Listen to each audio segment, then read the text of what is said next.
Growing your self-confidence. A comprehensive guide on how to grow your self-confidence. Introductory. How to get self-confidence is the central issue when tackling about the development of self-confidence in an individual who, for long, have believed that his self-worth is deficient. It goes without saying that those confident individuals can bear themselves better than those who have lower sense of the self. They are the achievers, the people of the limelight, the center of the society. They walk straight, speak their meanings very well and influence people, both subtly and obviously. In short, they are those who care recognizable even from afar. Sometimes, self-confident people are very much loved by the society. It is maybe due to their charisma or they are, by nature, very amiable. However, there are those self-confident individuals who, just by leaving makes the room lighter. These are two very dissimilar display of self-confidence. One destroys a person's credibility and the other intensifies his personality. And obviously, you would not want the consequences of being too confident of yourself that the people no longer view you as effective, instead they see you as annoyance to their daily affairs. Self-confidence comes from within. Outside stimulation may help, but it would all still boil down to knowing yourself and using that knowledge to gain confidence. To get self-confidence, you must realize that your limitations must not limit you and your attributes must not destroy you. Instead, use all these factors to develop a personality that would be productive for you and all those that surround you. Know thyself, says the oracle at Delphi. Though this might have been said thousands of years ago, it is undeniably true that we still can use the wisdom it says. Know yourself and get confidence. Recognize though that knowledge comes nowhere but inside you. Thus, you have to accept the reality that unless you embrace your flaws and perfection, the demons of low self-confidence would stay forever lingering in your being. There is a great risk in knowing too much of yourself, though if your foundations of self-control is not much too developed. You would be exposed to your imperfections, and since control is not yet yours, it is possible that you will be eaten by your own flaws. This condition is closely intertwined with thought rumination, wherein you seem to go around in your circle of thoughts about your losses and failures regardless of your achievements. Another danger of having no control of yourself while trying to get self-confidence is that you might get too confident that you would forget the real value of having the sense of self. As we have mentioned earlier, overconfidence is just as dangerous as having no confidence at all. This would send you back to failures or worse, to eventual downfall. Knowing yourself is one factor that may either be dangerous or productive. Self-awareness oftentimes helps people realize how wonderful their creation was. They learn to give worth to their capacities and attributes that are obviously as special as those that may be found with other people.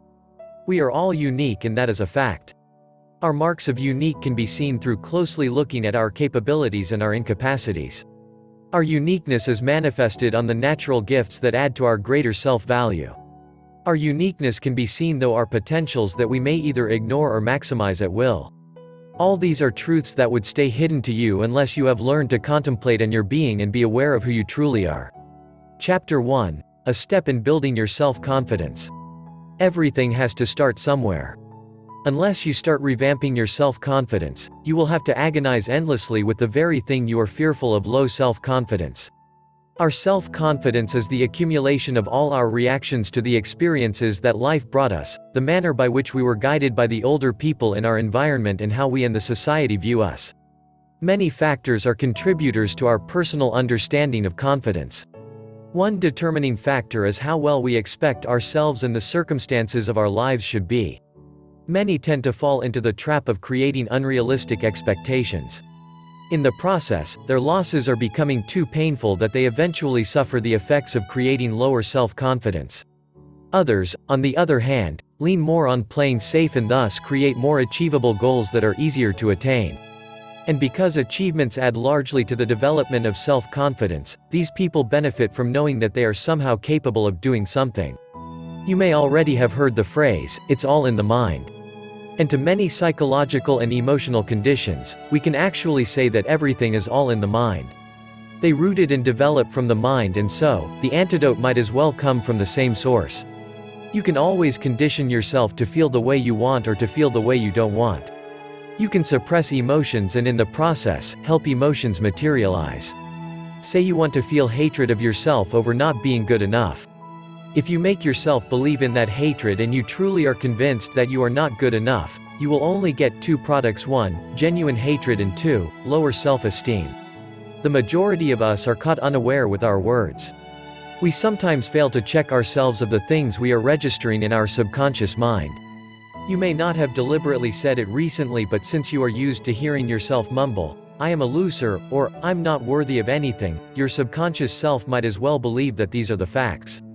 Even now as we speak, many out there believe in these statements. They are not mere words. They are for real, and they will actually dig deep in your subconscious mind, which will then be integrated into your being. If you believe in these, then there is no way that you won't believe in their direct opposite.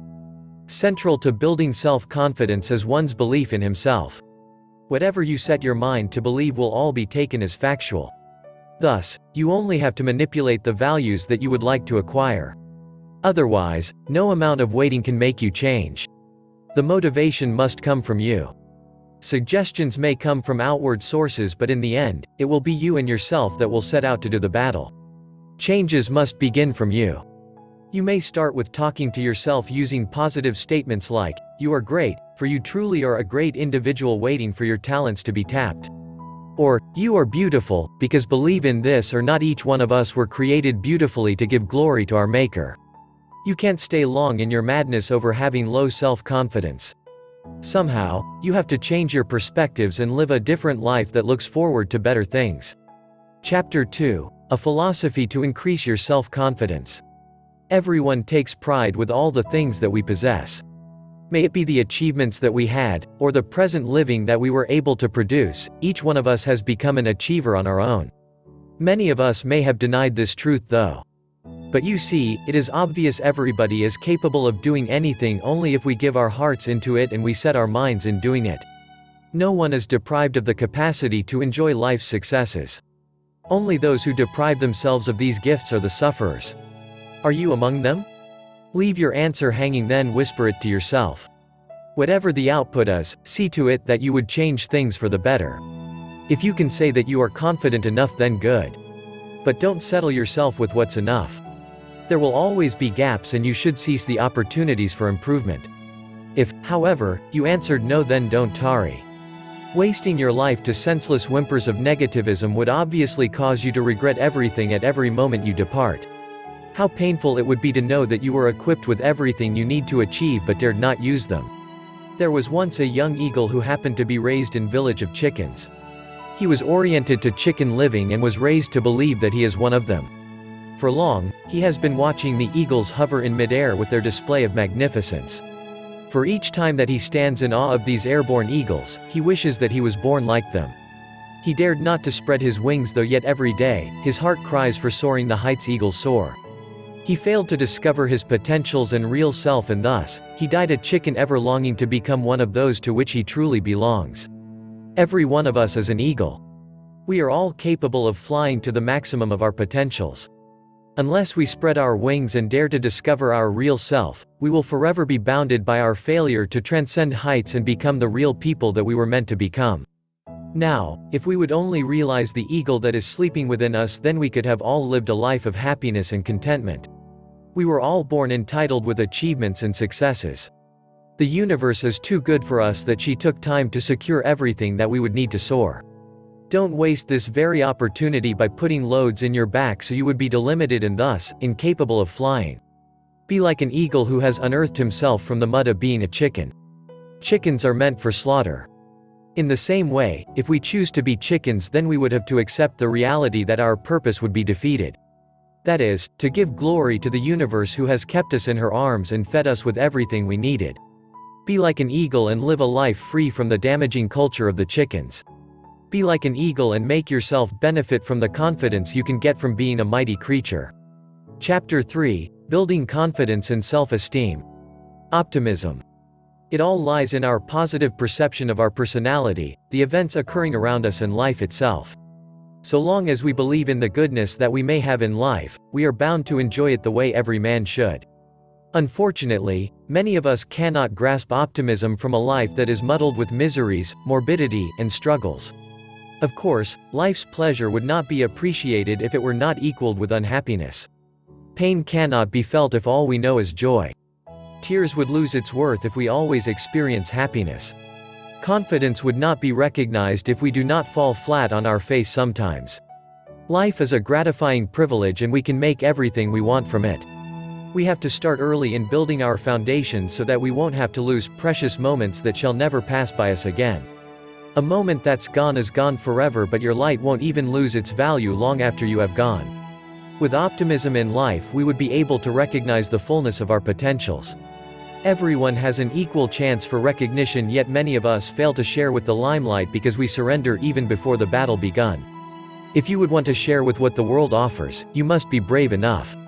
Nothing should stop you from living your life, not even the miserable demons of low self-confidence. Those who braved life are those who are confident enough of themselves. Sometimes, we just have to take risks so that we might discover what lies in our road. Taking risks though requires lots of faith in yourself. Without this, you would be like a warrior who has lost his armor.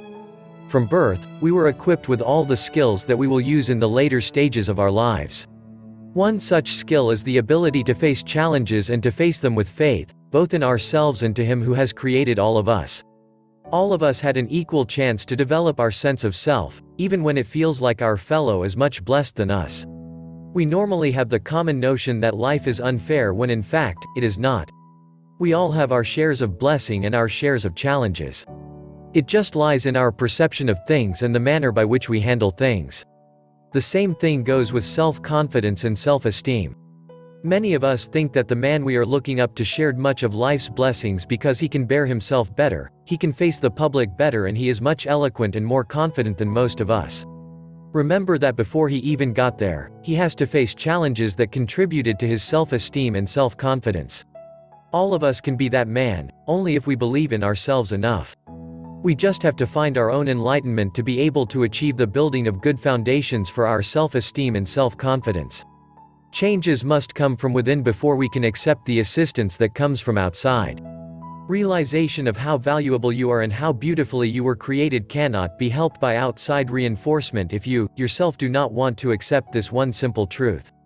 Go on, help in the discovery of yourself, and that is among the most wonderful venture you will take in life. Chapter 4. The Roots of Low Self-Confidence. There is no single factor that we can consider as the pool from which low self-confidence comes from. In fact, it is the accumulation of mishaps and lacks in the past that we are failing to unearth and give due remedy. It is the outcome of our failure to recognize who we truly are and what are the hampers to our own growth. Low self-confidence is obviously delimiting. It would send us stomping on our endowed capacities and instead, take our failures as early defeats. It would confine us in our comfort zone where everything is safe from potential humiliation and further mistakes. The comfort zones will then make us believe that we must not go out from its four corners because out there, disappointments and losses await. But even when we tell ourselves how harsh and messed up things may get, we must still not surrender to the inner critic that thrives inside us. We must at all rate, defeat it and show off ourselves to the world. Low self-confidence develops during our childhood. Unfortunately, many of us have parents, teachers, friends and enemies who are keener to our deficiencies than with our talents. They would tell us of our mistakes and kill our inner drives. These may not actually be said direct on our face, but their actions and sneers are enough to convince us that we are losers. Perhaps you live under cold critical eyes that know nothing of imperfection. Or maybe you are the underling of a brother who achieves in school, thus the intense focus on him and frequent disregard for you. Probably people do things for you when they feel like you can't do things on your own. These are subtle triggering instances that would all contribute to your eventual loss of self-confidence. Because of such poor models and lack of attention given on you, you would soon find that you are really incapable of doing things when in fact you have gifts beyond your own reckoning. Your belief on their beliefs would then send you blaming yourselves for all your failures. And at times, you would even convince yourself that you are also responsible for the failures of those people you have close contact with. As a child, sweeping statements will be a commonplace for you. You will convince yourself of how stupid you are even without the reinforcement that comes from the warped people surrounding you. And as the process goes on, you would learn to ignore the blind negative accusations that other people throw at you. And to add up more miseries on your already piled up problems, you would learn to accept that there is nothing more to life but defeats and failures. Your faith in yourself by now is much too weakened. Therefore, you would not try to resolve your conflict on sense of self and would not dare plan how to get around this self-tormenting course of life. Solutions and helpful people would come to you though. However, your reactions would either be to push them away or totally disregard them. Continue at this phase and you would soon discover that salvation from low self-confidence is presenting itself to you, but you are all too muddled in your own world that it would be way too impossible to cure the problem. Unless, a life-changing miracle would cross your way. Chapter 5, Thoughts on Improving Self-Confidence. Don't be fooled. Even the most confident people have their insecurities and the most competent are flawed.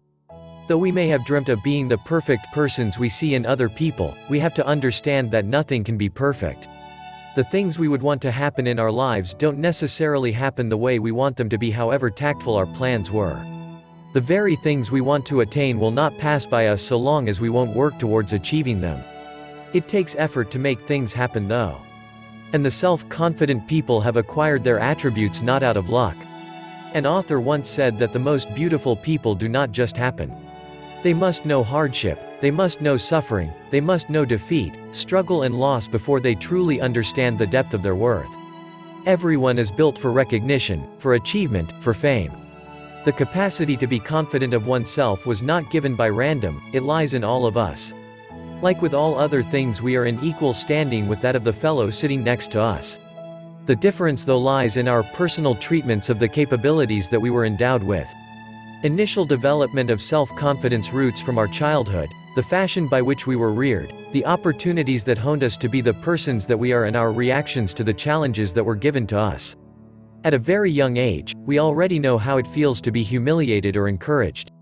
At a very young age, we are already capable of giving interpretations with the way things happen to us. If at childhood we failed to react positively due to reasons like lack of or improper guidance, poor models and insufficient knowledge, it is likely that the succeeding phases of our lives will become dependent with how the things went during these ages. But with age comes maturity. And maturity arises from the experiences we are encountering. Experiences, as we know them, are among the great teachers we have. Failure to take advantage of the experiences we encounter will only send us back to the same circumstances until we are able to spot where we have gone wrong. Therefore, we have no excuse that we were not given the chance to improve with each experience. You see, improving self-confidence is just a matter of becoming mature. If you will become complacent with the idea of setting back to lack of achievement and recognition, then you will fail to comprehend that life is more than mediocre living. Everyone can improve self-confidence regardless of how we were in the past. What only matters are now the present. If you would take stock of yourself and believe that you have the capacity to be anything and everything you want to be, you are sure to be a step higher towards achieving self-confidence. There are lots of ways that you may take to help you improve your self-confidence. The keys are to have the positive attitude that anybody can do anything and adaptation of the belief that you can be anybody and you can be anything you set your mind to be. If all else fails, remember the moments when you felt good because you were able to achieve something by feeling good about yourself. That way, you will be encouraged to become a better person you always wanted to be. Chapter 6, What to do when you need to boost your self-confidence. Small differences make great changes. It all boils down in a single idea that would recreate your self-image. Remember when you were so confident of having done something, then someone commented on how bad things went? Remember when you were struggling to finish your work satisfactorily when someone said you would never make it to promotion? Remember when you set out to run a mile and people scrutinized you for having such goal? Remember all those times. They all rooted from pessimistic commentaries that were of no use but to destroy the positive spirit in you that says, you can. Self-confidence lies near to positive thinking. If you think positively of yourself and take stock of all positive attributes you have while considering the worth of those you lack, then you can at least make yourself believe that you can actually do and can make things happen. Positive thinking is not being overly hopeful of something that is unachievable. Central to boosting self-confidence and positive thinking is the setting of realistic goals that you can reach for while not delimiting your capacities. Normally when we set out to do something we tend to overcalculate things and plan to achieve things beyond our present reach. This, we say, would encourage us to work double time. But the point we are missing is that once we fail our expectations and the expectations of the crowd that is watching us, we will be discouraged to try things again. You see, on our initial tries it is not bad if we would set achievable goals rather than confidence-boosting unrealistic goals that would leave us dismayed. When you really need to feel good about yourself, remember that self-confidence is largely controlled by the hormonal balance in our body. Thus, you can alter your mood by stimulating yourself to do so. Say, if you have this vivid memory of having been able to achieve something, or you once had cheerleaders who pushed you to achieving greater things, you can surely use them to manipulate your emotions. If not, then remember the moments when you really felt happy about yourself. Controlling the reins of your moods and emotions can contribute to your overall confidence. At one point of our lives, we all have been our own critics. Undue criticisms don't only make us vulnerable to negative thoughts, they also affect us overall personal perspectives. Have you noticed how we criticize ourselves without even realizing that we can't utter those very things to other people? We are harsher to ourselves than we can imagine. Thus, with every negative input we receive from this critic, we are left upset and unconfident. It is like tearing the walls that we have built for long in exchange for a few unjust remarks that we rarely need. Avoid using sweeping statements about yourself, because these are the very things that would eventually strip you off your good self-image. Recreating the comments you give to yourself will have a huge impact on your self-confidence. In the end, destruction comes from within us. Other people may argue that we are affected by external pessimism. True, yet this would only affect us once we allow entry towards ourselves. Thus, you only have to create barriers from negative inputs while strengthening your underlying foundations. Chapter 7 advises to help you in increasing self-confidence.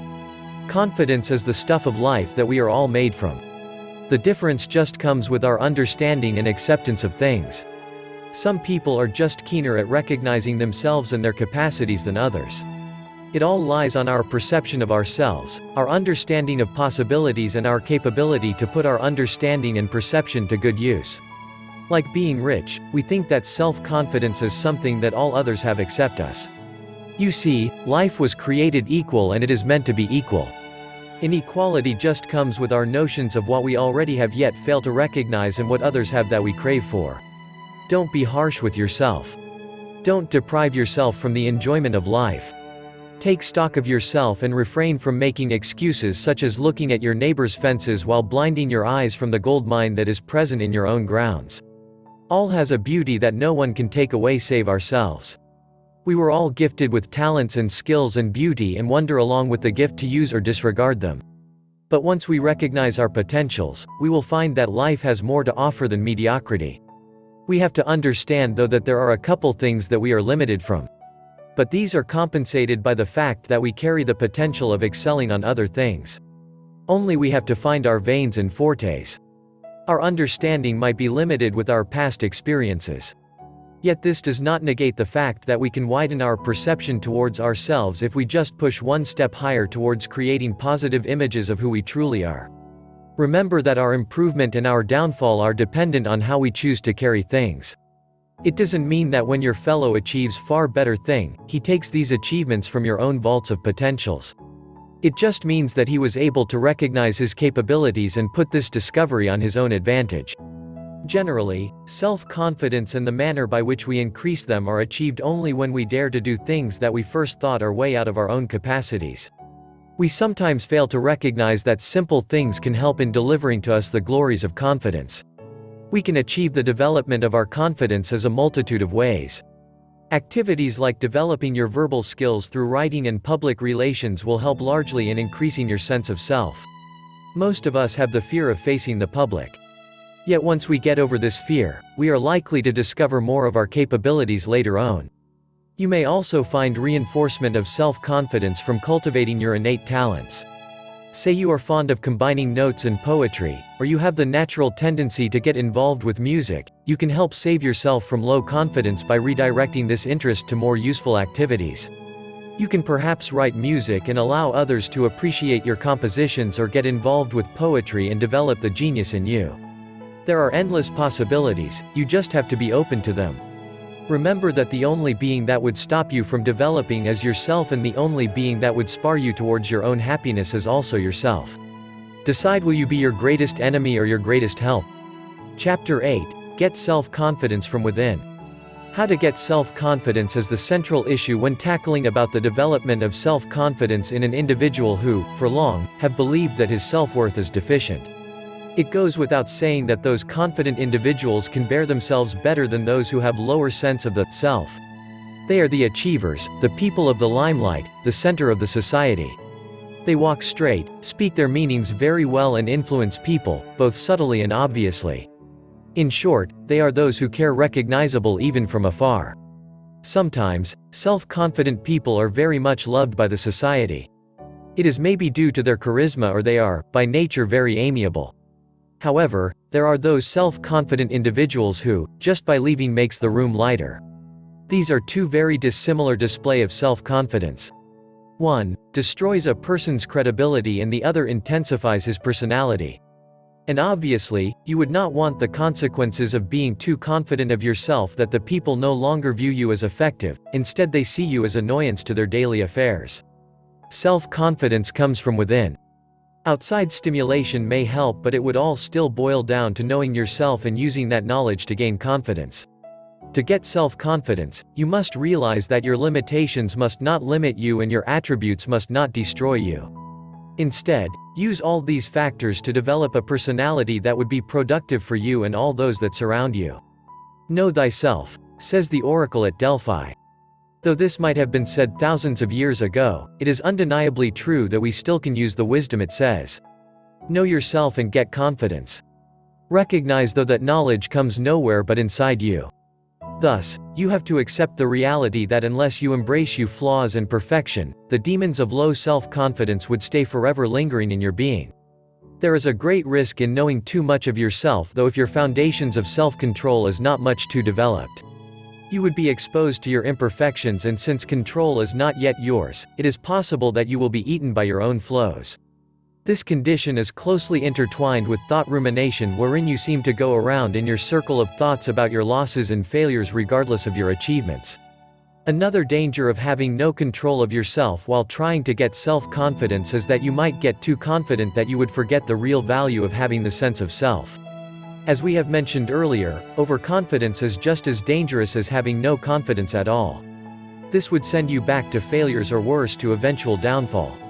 Knowing yourself is one factor that may either be dangerous or productive. Self-awareness oftentimes helps people realize how wonderful their creation was. They learn to give worth to their capacities and attributes that are obviously as special as those that may be found with other people. We are all unique, and that is a fact. Our marks of unique can be seen through closely looking at our capabilities and our incapacities. Our uniqueness is manifested on the natural gifts that add to our greater self-value. Our uniqueness can be seen through our potentials that we may either ignore or maximize at will. All these are truths that would stay hidden to you unless you have learned to contemplate on your being and be aware of who you truly are.